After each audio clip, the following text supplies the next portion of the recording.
So lovely good evening and welcome to Camnet Television Main News. My name is Jeffrey Ziambo to present our top stories in the news tonight. The Health Professions Council of Zambia gave an ultimatum over the reintroduction of licensure exams. More PF officials want to avoid being tried by Economic and Financial Crimes Court.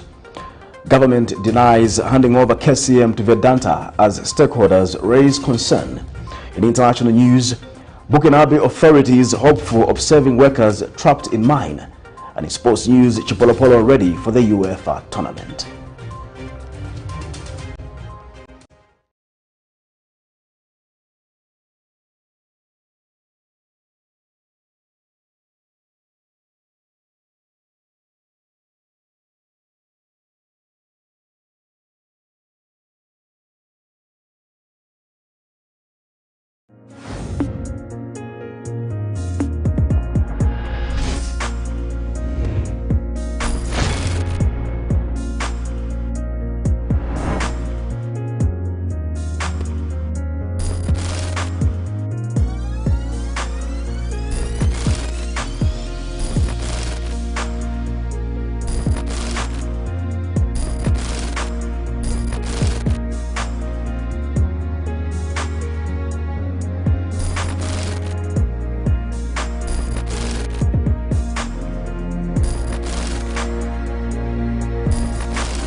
Are you a married man or woman? Are you encountering challenges in your marriage? Are you planning to take your marriage and love relationship to higher levels? Your business platform is all set for you as a couple. You are invited to attend Zambia's first love, business and marriage conference. Amid these uncertainties in the economy, higher divorce rate in the world, plan to be one of the most successful couple in Zambia. Date 28th May 2022. Time from 9 hours to 16 hours. Participation fee 1,200 kwacha per couple. Lunch inclusive. For registration, payment can be done through MTN mobile money on 0962 965 883 or 0979 753 010 for Airtel Money. Venue: The Healing Word Ministries International. Speakers: Professor and Mrs. Catherine Munkumba. And your hosts, Pastors Victoria and Moses Chilu. This is a must-attend conference. Plan and make a date with us. Your lives, marriage and future will never be the same. Remember, we are born for greatness. Book for your seats by calling 0962 965 883. See you on the 28th May 2022.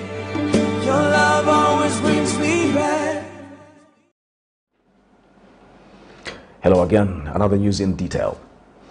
Revamp for Development Change President Robert Chansa says it will be hypocritical if the United Party for National Development will consider handing back the mine to Vedanta Resources.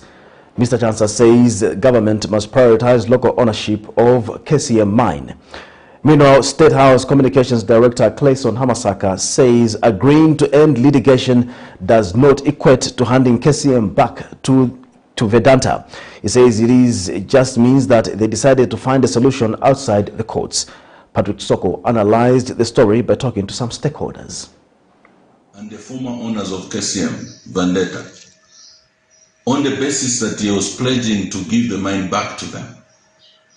Vendetta is already creating a platform for which they can come back and continue the colonial way of cannibalizing our natural resources at the expense of the Zambian people. The issue of KCM is back on the limelight and attracting the attention of international media after information emerged that Zambia agreed to end legal action against Vedanta Resources Limited as President Hakainde Hichilema seeks to resuscitate the mining output in the country.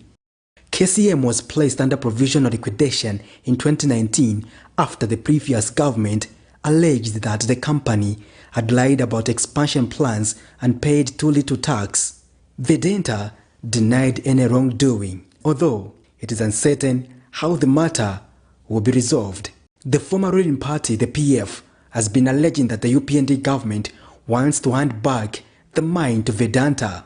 But according to President Hakainde Hichilema, these have been falsehoods. We've never promised VEDANTA any return of the mine. We've not offered a mine, as my colleague talked about in the government, to anybody. I challenge him where he got that information. That's a falsehood. President Hichilema told reporters on Monday at the Investing in Africa Mining Indaba conference in Cape Town that any solution at KCM has to include VEDANTA. But to many stakeholders, this has however come as a surprise, as many wanted to see the mine being owned by ZCCM or at least a different investor, and they have accused the UPND administration of not being sincere. Some people, they do not understand the history of KCM. KCM employees are the ones who chased VEDANTA, not the government. Yes. Revamp for Development Change Party President Robert Chansa shared his concern. Some of these mines that we have in this country, because we cannot depend on giving our mines to the foreign people. This is going to differentiate us from accumulating the much needed wealth that we need for this country. He is disappointed over continued dependence on foreign firms.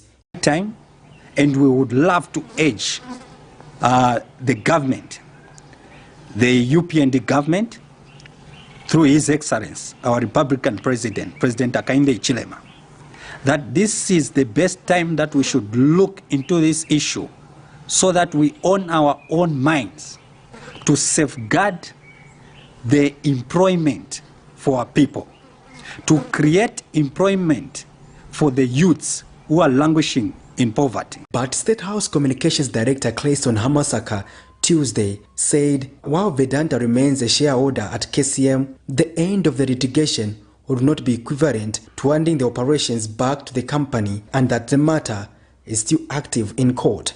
Patrick Soko, Camnet News in Lusaka. Meanwhile, Green Party of Zambia President Peter Sinkamba has analyzed that the move by the Director of Public Prosecutions, Lilian Siyunyi, to reach an agreement with Milingo Lungu is constitutionally illegal. Mr. Sinkamba charges that she should not have made it in the first place, saying that this is a clear case of incompetence and gross misconduct contemplated in Articles 143 and 144 of the Constitution Amendment 2016. He has since advised the DPP to resign, saying she is most likely to be fired by President Hakainde Hichilema on the recommendation of the Judicial Complaints Commission for incompetence and gross misconduct. Procedures for decommissioning and closure, which are provided for in the mining environmental regulations, especially Section 65 and Section 66, which now triggers the processes of decommissioning and closure. So the Insolvency Act is not applicable, meaning that even the appointment of the liquidator, provisional liquidator Milingo, was illegal itself because it's not supported by the Insolvency Act, it's not supported by the Mines Act, and therefore all agreements that were entered into by Milingo and under the auspices of the Insolvency Act are illegal.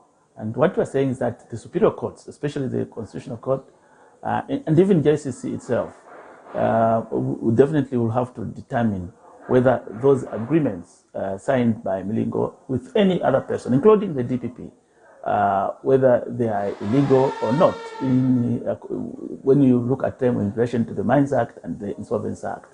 But for us, we are very, very firm on our situation, where we have said that the DPP acted illegally, and the best thing she needs to do is to resign, so that she does not subject herself to being fired by the president on recommendation from the JSCC. That is what we're trying to explain.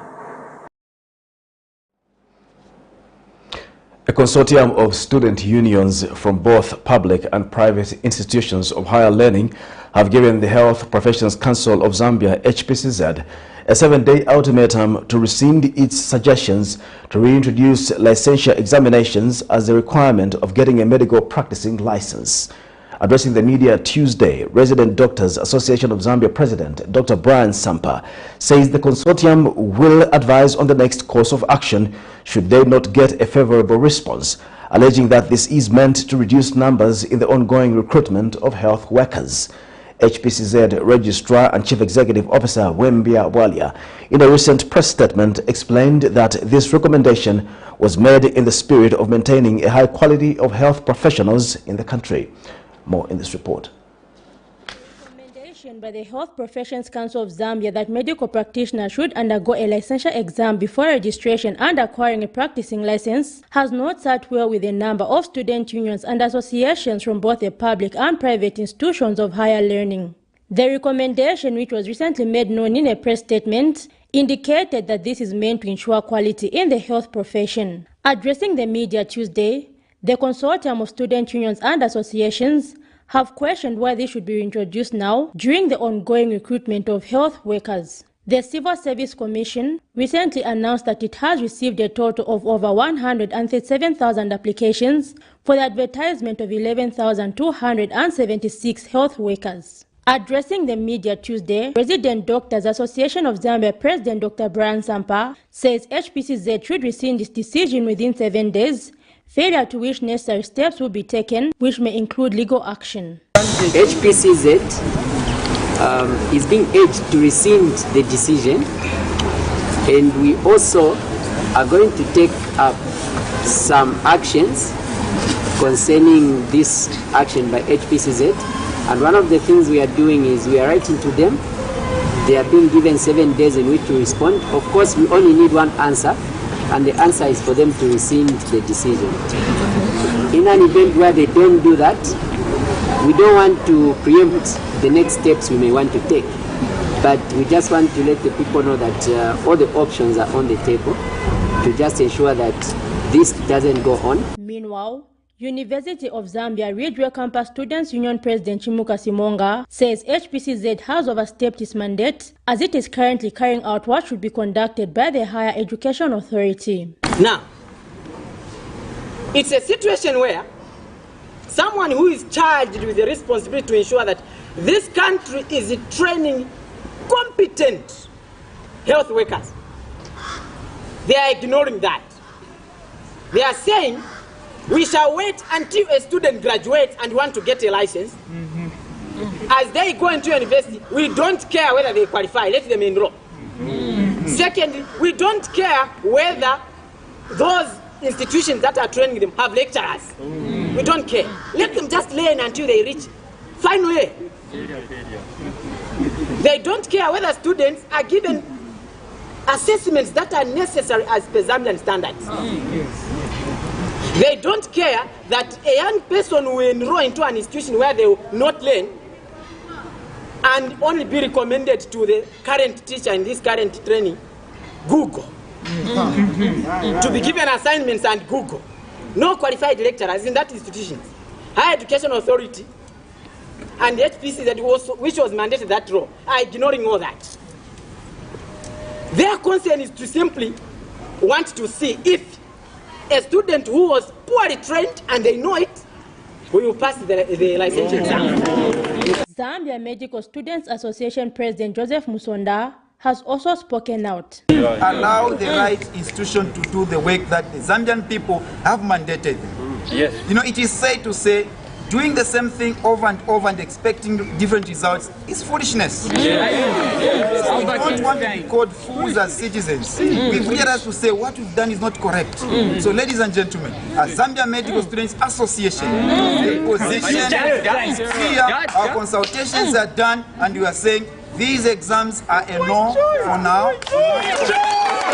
Meanwhile, Levi Mwanawasa Medical University Union President Lucky Mwenya says the curriculum for medical personnel should also be revised. We also encourage the Higher Education Authority to introduce business studies in our health courses so that we remove the notion of being employed by the government, but you can set up your own private practice. They have suggested that these quality monitoring exams be incorporated in tertiary institutions, adding that many will be disadvantaged if taken now. Zipporah Mshala, Camnet News, Lusaka. Advocates for the declaration of Zambia as a Christian nation have called on the church mother bodies to enhance efforts aimed at ensuring that churches are regulated as one way of bringing sanity to this sector. In an interview, Organization Secretary General Reverend Solomon Bulo says this can be done by ensuring that all churches are affiliated with a church mother body at the point of registration to keep them accountable.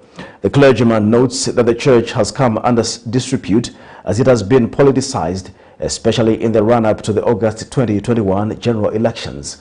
More in this report. Zambia, while upholding the freedom of conscience, belief and religion for all persons, is recognized as a Christian nation as declared by the country's second Republican president in 1991. This means that the country has a variety of churches, all falling under the Christian umbrella. The conduct of some churches has, however, alarmed the advocates for the declaration of Zambia as a Christian nation, who say church mother bodies should do more to advocate for the regulation of churches. In the run-up to the 12th August 2021 general elections, the country saw a number of prophets come forward making certain prophecies, which, however, did not happen. This is Prophet Isaac Amata, the 8th day in the month of August 2020, speaking to the nation of Zambia as regarding the 2021 election. The Lord is saying, I've given 2021 to Edgar Chagwa Lungu. I have not finished with him. It is righteousness in the seat of authority in State House Zambia. President Edgar Chagwa Lungu will retain power in the nation of Zambia because God has chosen him. Ladies and gentlemen, you need to understand the prophetic with its fullest extent. In an interview, advocates for the declaration of Zambia as a Christian nation Secretary Reverend Solomon Bulo says sanity should be restored to the Christian fraternity. The law of the land should visit the first province. That's why we have got constitution of the land. That does not exclude the church. Meaning that when the church crosses the path with the government, the law of the land should visit such a church. I'm talking of maybe those prophets we have nowadays. For example, they use doom to spray on people. So the law of the land is there to deal with such false prophets, meaning that's why the government is there, to protect its people. He has advised that churches should be affiliated to mother bodies at registration. At the register of society, before they register a church in this nation, each church makes sure that it has got a recommendation from the mother bodies. The mother bodies, we have got different mother bodies in this nation. So that when that person errs, the mother body where he belongs should be able to visit him or call him to the office and discipline such a person. With video clips from other countries that have been emerging of strange activities such as congregants being made to eat grass, the clergyman says such activities should never be allowed to infiltrate into the country. Zipporah Mshala, Camnet News, Lusaka. Civil society organization's Debt Alliance says it is worried about the purported delays in the formation of the official creditor committee, which should bring together Zambia's creditors with a view to assessing the amount of relief that will be given to the country. Debt Alliance chairperson Father Alex Muyebe says it is evidently clear that China, which has lent heavily to African resource exporters, including Zambia, in recent decades has agreed to play a key role in the debt overhaul. Father Muyebe says with Zambia owing more than $6 billion United States dollars, which is 40% of the country's total publicly guaranteed and non-guaranteed external debt to Chinese lenders, it is critical that the government of the Republic of Zambia unlocks the puzzle to manage its relationship with the Chinese authorities and any other creditors who have potential to delay this process. The conclusion in December 2021 of a staff-level agreement between the government and the International Monetary Fund ignited a great deal of optimism towards a formal IMF program. The CSO Data Alliance is thrilled with news coming out of Washington, D.C., pointing to the conclusion of a joint debt sustainability analysis, DSA, for Zambia, as conducted by the International Monetary Fund and the World Bank. The DSA forms a significant prelude to the debt restructuring process that will, in a broad sense, pave way for the rebuilding of the economy, which Zambia desperately but evidently needs to embark on. The CSO Data Alliance would like to take this opportunity to call upon all Zambia's creditors to come on board and participate in the restructuring of Zambia's debt. At the same time, we would like to urge government to double its effort aimed at consolidating all the support that this process requires from all key stakeholders, including the general citizenry. We cannot overemphasize the dire need for transparency and consistent engagement throughout this process. In this spirit, we call upon the International Monetary Fund, the World Bank, and the government of the Republic of Zambia to consider a swift publication of the recently concluded debt sustainability analysis, as this is key in informing public and policy discourse.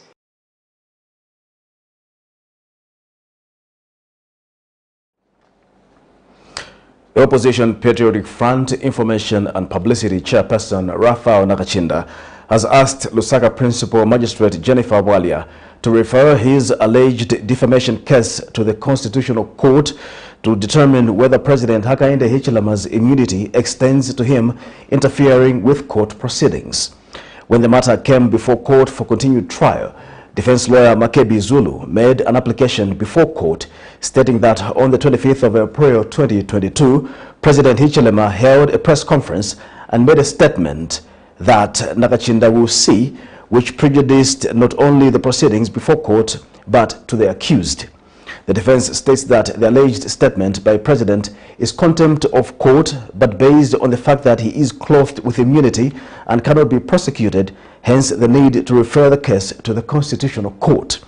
This is in a matter in which Mr. Nakachinda is alleged to have accused President Hichilema of summoning judges at his residence, intimidating and coercing them to frustrate Patriotic Front legal battles. More in this report. Outspoken and controversial Opposition Patriotic Front Information and Publicity Chairperson Raphael Nakachinda is on it yet again.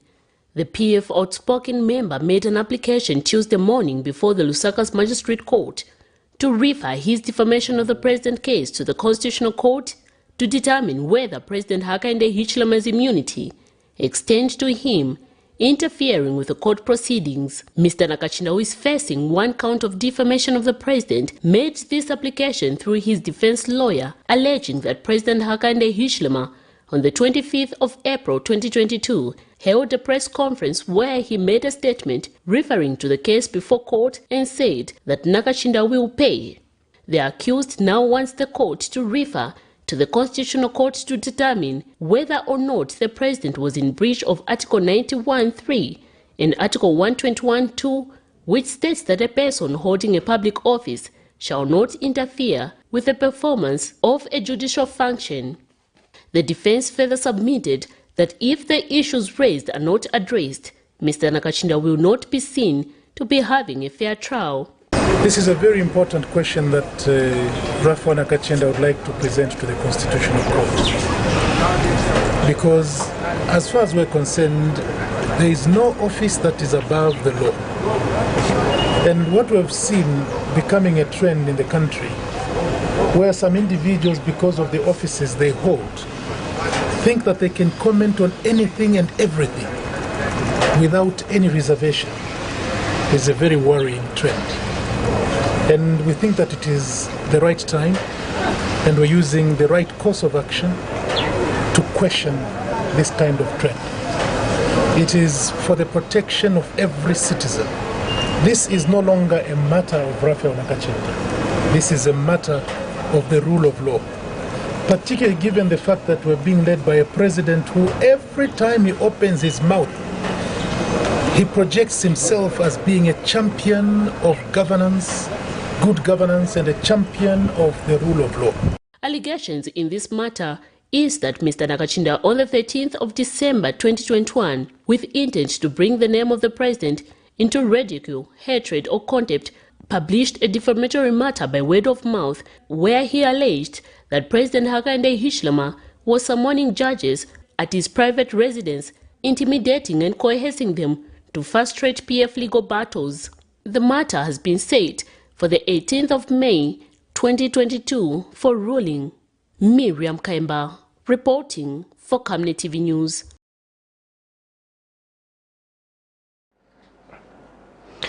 Meanwhile, Patriotic Front acting president Given Lubinda has submitted that all persons accused of an offense must stand on the same footing at the bar of justice.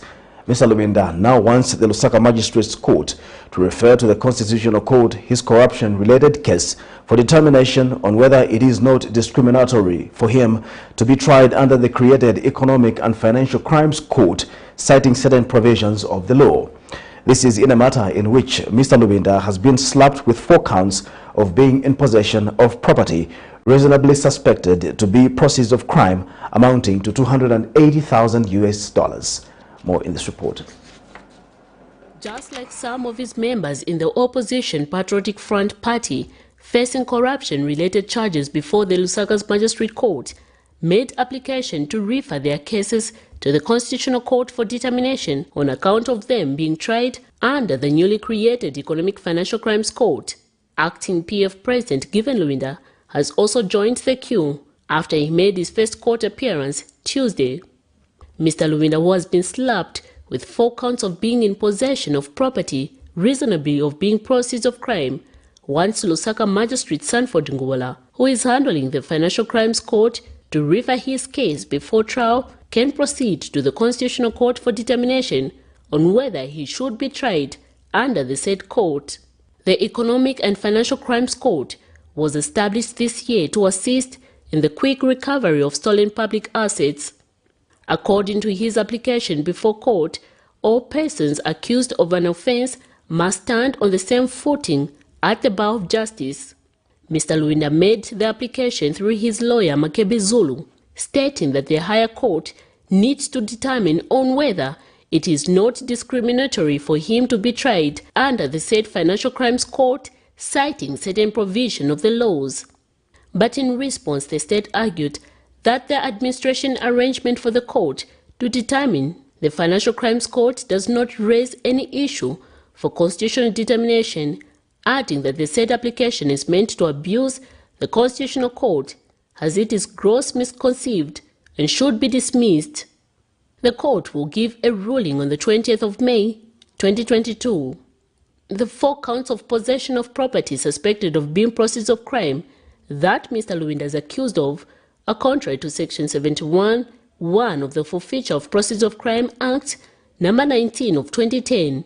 Allegations are that Mr. Lubinda was in possession of properties amounting to $280 million United States dollars. Miriam Kaimba, reporting for Camnet TV News.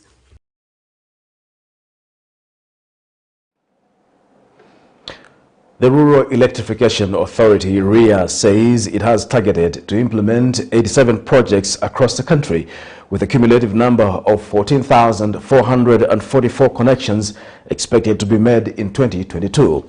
Speaking to the media this morning, Organization Chief Executive Officer Engineer Linus Chanda says the projects will include grid development and renewable energy projects. Engineer Chanda has explained that 16 projects that have been carried over from 2021 in different parts of the country will equally be tabled in the 2022 national budget. More in this report. Increased access to electricity improves education, entertainment, health, comfort, protection and productivity. Zambia's rural electrification, however, remains low at 8.1% against the target of 51% by the year 2030. However, the United Party for National Development UPND administration allocated a sum of 362.2 million kwacha to the Rural Electrification Authority in the 2022 national budget for both operation and capital development purposes. And REA Chief Executive Officer Engineer Linus Chanda has told the media in Lusaka today that the authority has targeted to implement 87 projects across the country, among which 16 will be a carryover from the year 2021. This year, 2022, government has allocated 362.2 million for both capital and operational programs aimed at connecting a number of rural growth centers across the country. This allocation amounts to an increase of 18% from the 2021 allocation.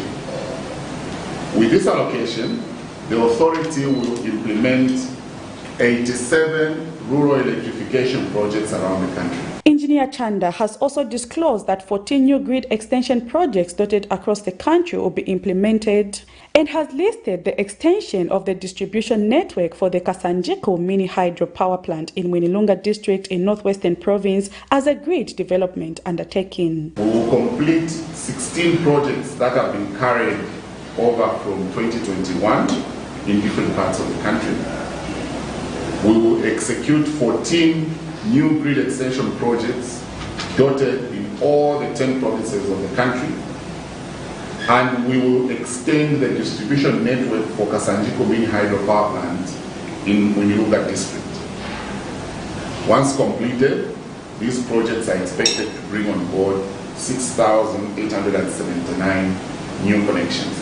Engineer Chanda also says from the 87 projects to be undertaken, 14,444 numbers of connections are expected to be made in rural areas. 2022 projects are expected to bring a total of 14,444 number of connections.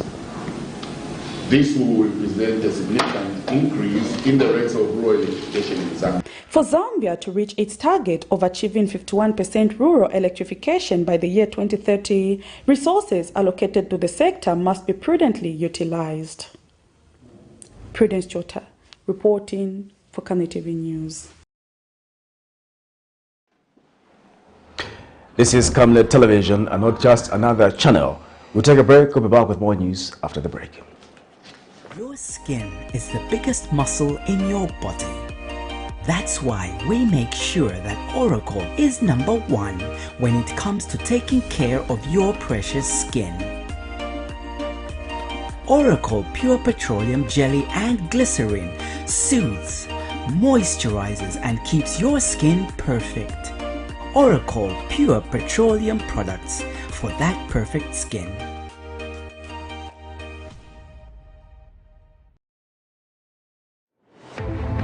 Savenda. Save nations, develop Africa. Connecting African countries to each other and connecting the African continent to the world. This logistics and global supply chain management group offers end-to-end solutions across all sectors of the economy.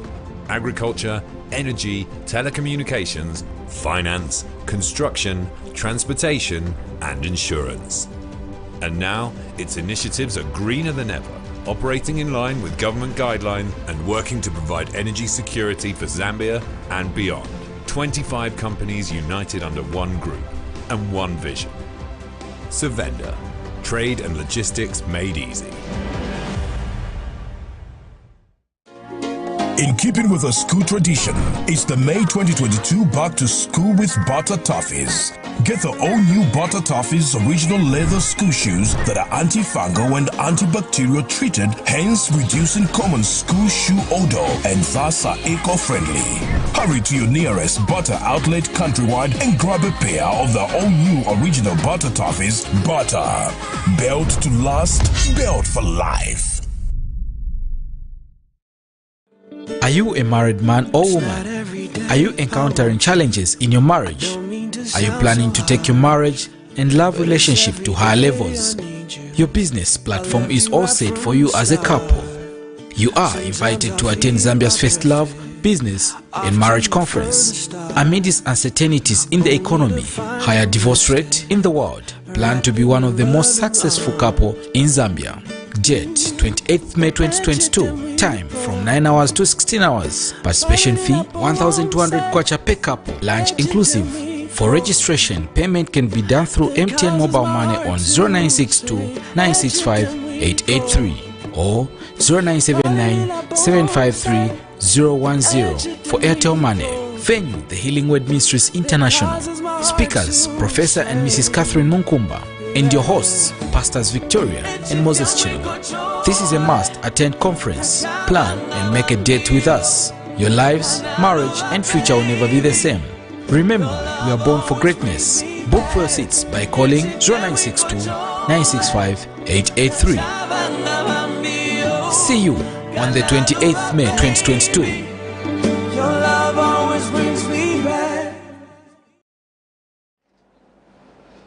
We continue with the news.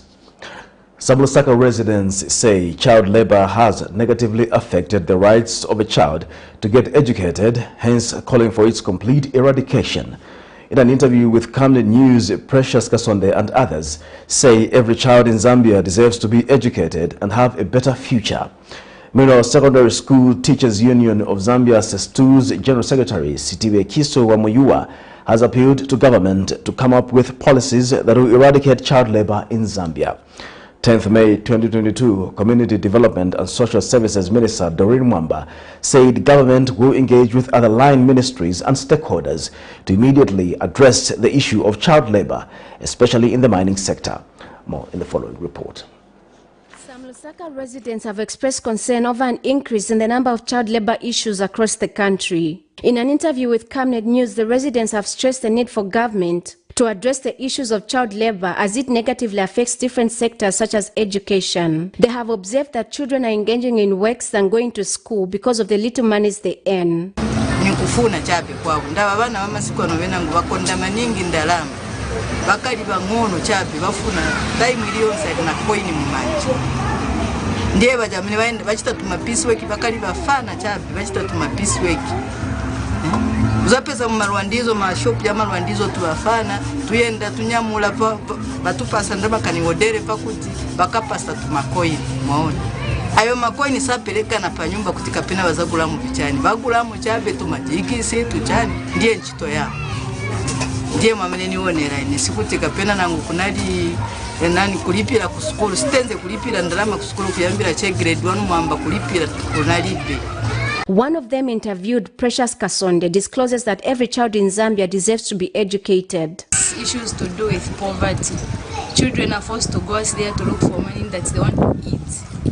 They have maybe, I don't know, what happens is maybe they have parents who are disabled, then those parents can't provide for them. So in that issue, they send their children to go look for food, and then that hinders the child from going to school. The government should put in policies to help the disabled. When they are helped, I think even give them a stable income so that they can be able to provide for their family.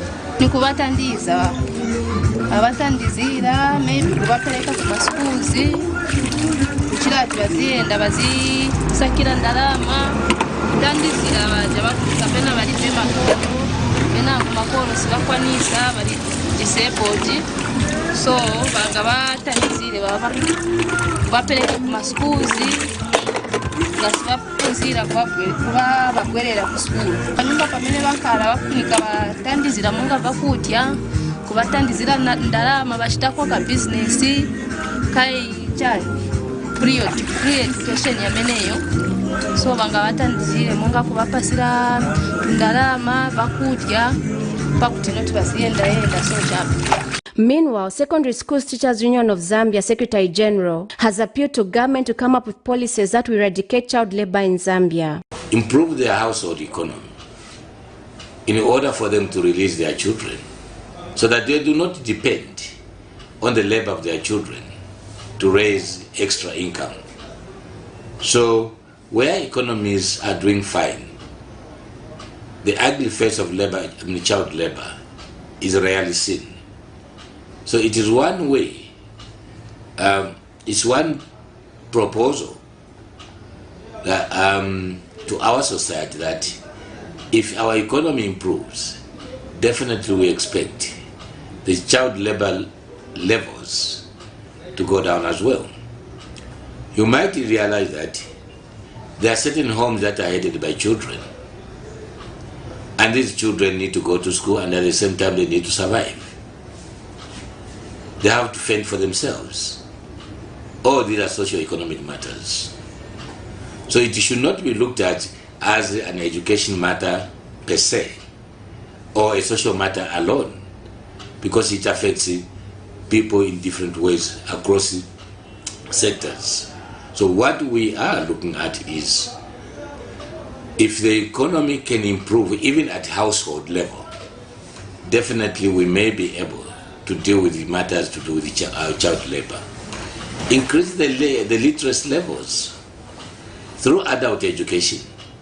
Tuesday, 10th May 2022, Community Development and Social Services Minister Doreen Mwamba said government will engage with other line ministries and stakeholders to immediately address the issues of child labor, especially in mining sector. Blessings Chakwila, Camnet News, Lusaka.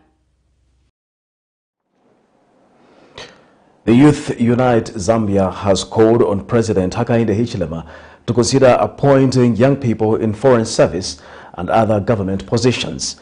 Organization President Walter Kasempa says that the appointment of older citizens as ambassadors has come as a shock to many youths and aspiring policymakers. Mr. Kasempa notes that the youths are well placed and capable of delivering given the opportunity. Last week, President Hakainde Hichilema made appointments of ambassadors and high commissioners, a development that has not sat well with some sections of society. More in the following report. On 12 August 2021, young people across Zambia made sure their voices were heard in the national election that saw record-breaking numbers of youth turnout to vote. Opposition leader then, Hakainde Hichilema, was declared the winner, defeating then-incumbent President Edgar Lungu in a landslide victory by over 1 million votes, with over half of those votes coming from people under 35 years of age. The UPND administration has since then taken cognizance of the role the young people play in governance and national development, thereby assuring support and provision of conducive environment for the youth to thrive, most especially appointing in leading government positions. But the recent presidential appointment of high commissioners and ambassadors has disappointed some section of society, claiming the president has neglected his promise to support the young people in governance. The Youth Unite Zambia has since called on President Hakainde Hichilema to consider appointment of young people in foreign service and other government positions. Organization President Walter Kasempa says this in an exclusive interview with Camnet News. Concerning, the recent appointments that have been made and just the state of affairs concerning how young people are being engaged in issues to do with governance and leadership thereof, especially in the different institutional frameworks of our governance systems in Zambia, be it the legislature, the executive, the judiciary, and even the foreign service. Now, coming to the issue that is at hand, especially looking at the recent appointments on, the high commissioners that have been, appointed by the president and the government thereof to other different states, we see once again the government has not disappointed by neglecting the youth, which leaves much to be desired, if you ask me. Reason being, we believe that because the young people of this nation are the largest constituent of the country, they are primed and positioned to take up spaces of leadership and advocate for those things which affect them. He adds the appointment of Colonel Punch Kaunda as ambassador comes as a shock to many youth and aspiring policymakers. At that time, they impacted this nation so positively. Our fourth Republican president, Rupia Bwezenibanda, when he was, sent on foreign mission to Namibia as the UN representative, he was practically the president of Namibia before it got its independence, and he went there when he was only 29 years old. So if we begin to bring the argument that young people are not ready, they were still not ready then, but they still took up the mantle and achieved in an excellent way. Why can't we see the same kind of drive and willpower to appoint young people into spaces of leadership? Going forward, Mr. Kasem hopes that the president considers younger people in such appointments. Alex Shimba, Camnet News, in Lusaka.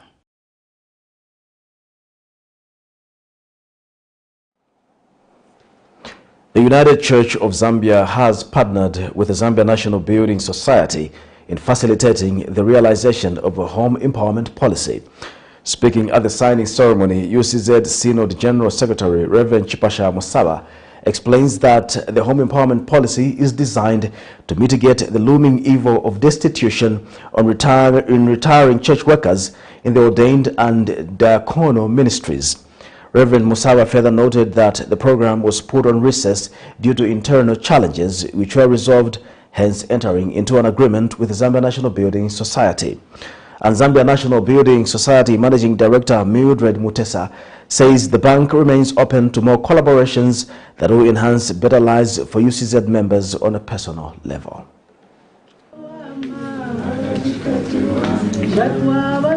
It was partially lifted in 2020 to allow for accommodation of those who would be retiring in the range of 5 years to less than 5 years before they retired.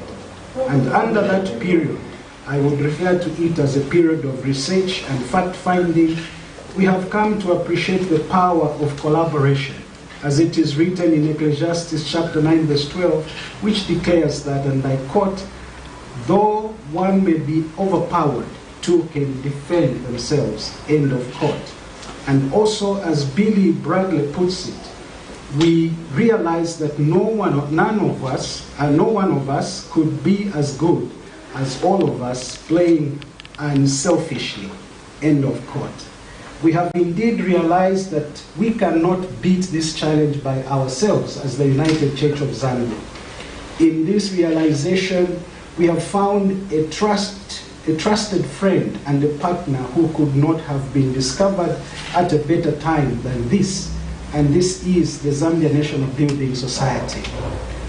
Apart from the home empowerment policy facility that Zambia National Building Society will be facilitating, Zambia National Building Society is also willing to empower the church workers in their different categories, but at individual level through other products which are being provided by Zambia National Building Society.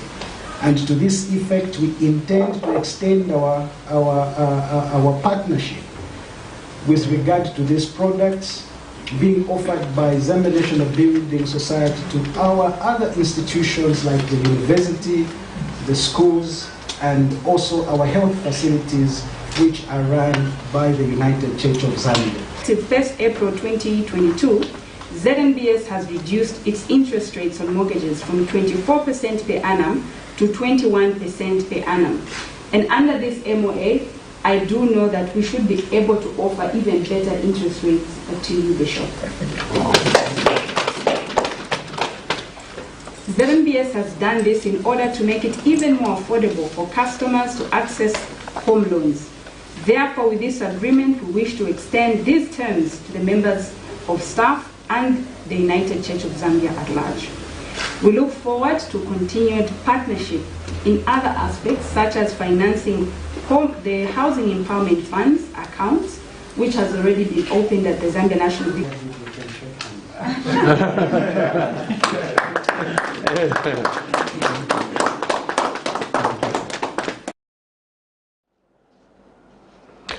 The The United Nations World Food Programme WFP, with the support from the Germany and Zambian governments, has set out to support 100,000 farmers in 5 districts with agricultural equipment and other services to assist them recover from effects of droughts. WFP Program Policy Officer Stephen Omula says his United Nations agency has supported farmers with equipment comprising 15,000 reapers to enable them practice climate-smart agriculture through reaping. Mr. Omula told the National Agricultural Information Services NAIS in Munyumbwe, Gwembe, that reaping is a component of conservation farming that can assist farmers in the time of drought. And the beneficiary, Fordwell Simakano of Siampande Agricultural Camp in Munyumbe, said he received sorghum seed from the project. Nais has more. With support from the German government and the government of Zambia, set out to support about 100,000 smallholder farmers in 5 districts, in Monze, in Gwembe, in Kalomo, in Sioma, and in Shangombo, to recover from the effects of the drought. Part of the support that really WFP brought as help for farmers to recover from this drought included supporting these vulnerable but viable smallholder farmers. We were given seed in November. We started reaping and started planting. When we harvest sorghum, we will use the other crop for household food security and sell the other crop.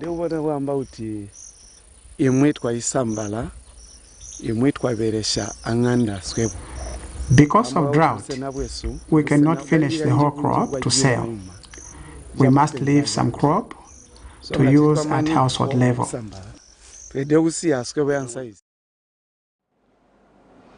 You're watching Camnet Television. We'll take our second and final break. We'll be back with more news after the break.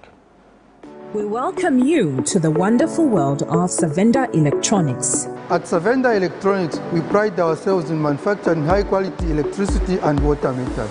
Boasting of the first of its kind state-of-the-art manufacturing plant in Zambia, Savenda Electronics manufactures customized smart electricity and water meters of international standards for both the local and international water and electricity utility companies. Our highly computerized factory, run by qualified staff, makes, calibrates, and electronically tests the smart meters to ensure only those meeting customer specifications are delivered to the market. Some of the main features which come with our meters includes notifications about low units, tempering, low battery, and many more customized features. Savenda Electronics provides on and off-site after-sales service and has favorable contract terms for water and electricity utility companies. Savenda Electronics, the real deal.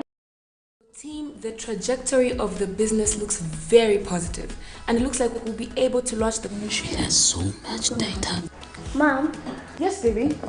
It says here, global warming and climate change is caused by the pollution from careless activities of human beings. Wow! Son, do you know I can turn my phone into a TV remote? How's that possible? It's so easy. Check this out. Be smart, be fast with mega data from Zamtel. Get your 15 GB mobile data for only 100 kwacha, 30 GB mobile data for only 200 kwacha, and your 70 GB LTE data bundle with free Netflix, YouTube, Facebook, and WhatsApp. Visit our Facebook page, website, or service centers countrywide for more information. Zamtel, your digital lifestyle partner. Are you a married man or woman? Are you encountering challenges in your marriage? Are you planning to take your marriage and love relationship to higher levels? Your business platform is all set for you as a couple. You are invited to attend Zambia's First Love, Business and Marriage Conference. Amid its uncertainties in the economy, higher divorce rate in the world, plan to be one of the most successful couple in Zambia. Date 28th May 2022. Time from 9 hours to 16 hours. Participation fee 1,200 kwacha per couple. Lunch inclusive. For registration, payment can be done through MTN mobile money on 0962 965 883 or 0979 753 010 for Airtel Money. Venue, the Healing Word Ministries International. Speakers, Professor and Mrs. Catherine Munkumba. And your hosts, Pastors Victoria and Moses Chilu. This is a must attend conference. Plan and make a date with us. Your lives, marriage and future will never be the same. Remember, we are born for greatness. Book for your seats by calling 0962 965 883. See you on the 28th May 2022. Your love always brings me back. In international news, in Burkina Faso, a government delegation traveled Thursday to the Canadian-operated mine located in the city of Pekoa, where miners are trapped. There, on April 16, miners were trapped as the underground section of the mine flooded due to heavy rain. Here's more in international news. As the race to save 8 workers trapped in the zinc mine entered its 3rd week, Bukinabe authorities were still cautiously hopeful. A government delegation traveled to the Canadian-operated mine located in the city of Pekoa. The Minister for Public Services explained how the rescue operation was proceeding. We need to rapidly get access to that refuge chamber and then check it out. We also checked the refuge room that has already been released, but no one was found there. If the conditions that they described outside are truly found inside, we can only hope. Families of miners, 6 Bukinabe, Zambian and a Tanzanian, continue to campaign for accountability as rescuers battled to pump water out of the mine. The miners were reported missing when an underground section of the mine flooded after heavy rain. At first, we noticed a certain carelessness on the part of the mine's operators. Therefore, we had to raise our voice and we called on the authorities. And in turn, they contacted the mining company, and that was the game changer. I'm happy because the government is putting pressure on those in charge of the mine so that the work progresses. This is what gives us hope. But if there had been this pressure from the beginning, we would not be here today. On Wednesday, the emergency committee relocated to Pekoa, 100 kilometers west of Ouagadougou. An end to the rescue operation was initially scheduled on May 5, but the equipment has suffered recurrent breakdowns. In South Korea, Yoon Suk-yeol has been sworn in as to become the country's 13th president. He had the narrowest margin of victory in the history of the vote by less than 1%. Mr. Yoon has pledged to get tough on North Korea and to bolster the security alliance with the US. Well, I'm joined now by our correspondent, Jean McKenzie, who is in Seoul. And Jean, tell us a bit more about Mr. Yoon to start off with. Well, Mr. Yoon is a political novice. Up until now, he's been a prosecutor. He was the country's top prosecutor, and he only entered politics when he decided to launch his campaign less than a year ago. So that means that he's got a tough task ahead of him, because not only this, as you say, he won the election by an absolute whisker, by 0.7%, and he actually enters office with the lowest approval rating of any new president here in South Korea. And add to that, he doesn't have control over the parliament here. The National Assembly is still run by the opposition party, and they can block some of his legislation. So really, he's got a task to bring together a very divided country and a dissatisfied country.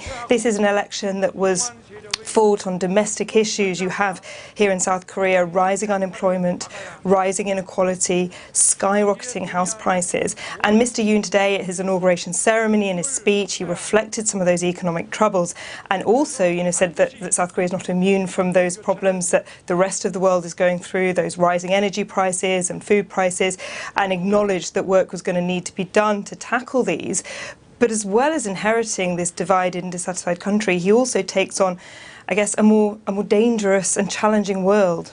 What are his priorities, Jean, in terms of foreign policy? Well, first of all, starting close to home, he has his neighbour, North Korea, to deal with, and he's going to have to decide really how to confront a North Korea that's becoming increasingly hostile, especially as he has said from the outset that he's going to take a much harder line than his predecessor on North Korea.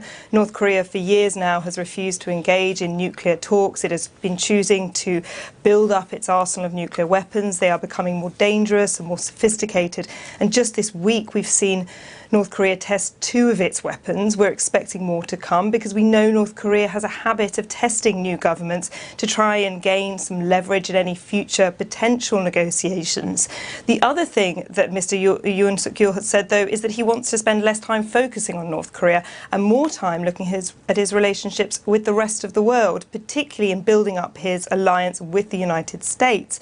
But in order to do that, he's going to have to delicately balance the relationship that he has with China, because, of course, China is South Korea's largest trading partner. So that balance between the US and China becomes trickier, you know, the more the tensions rise between the US and with China. So essentially, with this president, we have somebody who wants to do things very differently when it comes to foreign policy and domestic policy, but he might find that he is rather constrained and has less room to manoeuvre than he thinks. Jean, thank you very much indeed. Jean McKenzie there, our correspondent in Seoul. It's now time for sports news.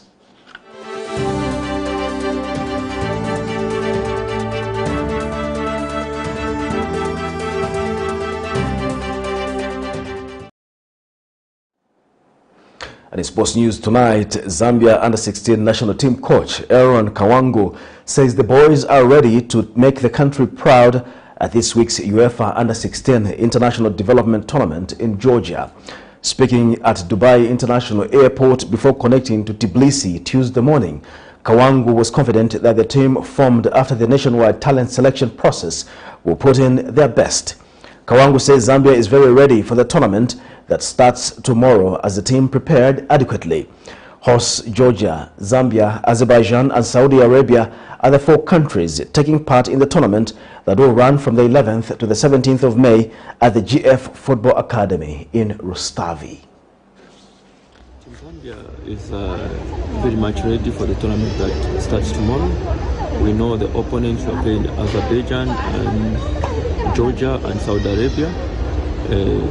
As it stands, we don't know which team will start with, but football being what it is in modern football, you have to be ready for whichever team you play, because every team is playing at high standards. Looking at this tournament, all in all, I believe we've prepared so well, and I could say we are ready. The other good part about this tournament is it's more developmental. If you look at the rules that we've been given, looks like each player should play at least 90 minutes after the tournament, which means there will be a lot of substitutions. It's a good platform for exposure. So it's a tournament that we really need for football development, and we're looking forward to do our best. And I believe for those that are traveling for the first time, which are the majority, this is a great platform every youth player should look forward to. And I believe from the way they were conducting themselves, the way they were engaging with other players that have traveled before, I think they are ready to do us proud as mothers.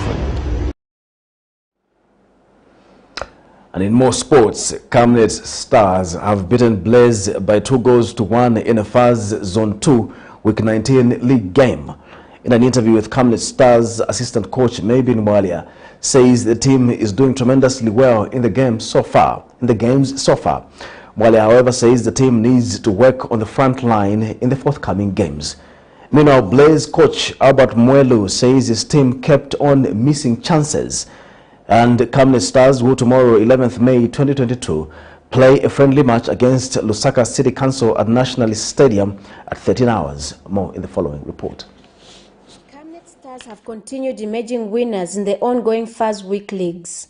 They have beaten Blaze by 2-1 in a FAZ Zone 2 Week 19 league. Assistant coach Melvin Walia says the team has so far given a good fight. Losing too many balls in the midfield because of the pitch. The pitch is bumpy. That's why we are losing a lot of balls. But at least we managed to score 2 goals and we have won.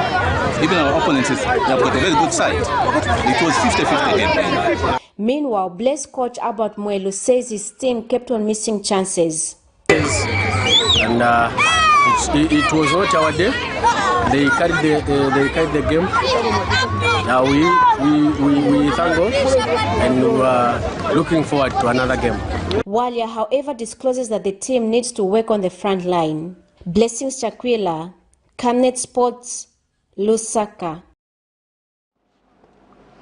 To end the news, we'll take a look at stories making headlines once again. The Health Professions Council of Zambia gave an ultimatum over the reintroduction of licensure exams. More PF officials want to avoid being tried by Economic and Financial Crimes Court. Government denies handing over KCM to Vedanta as stakeholders raise concern. In international news, BUKINABE authorities hopeful of saving workers trapped in mine. And in sports news, CHIPOLOPOLO ready for the UEFA tournament. We now look at the Camnet verse of the day, which is coming from Proverbs 18, verse 20 to 21. From the fruit of his mouth, a man's stomach is satisfied. He is filled with the product of his lips. Life and death are in the power of the tongue, and those who love it will eat its fruit. Thank you for watching once again. My name is Jeffrey Ziambo. Good night.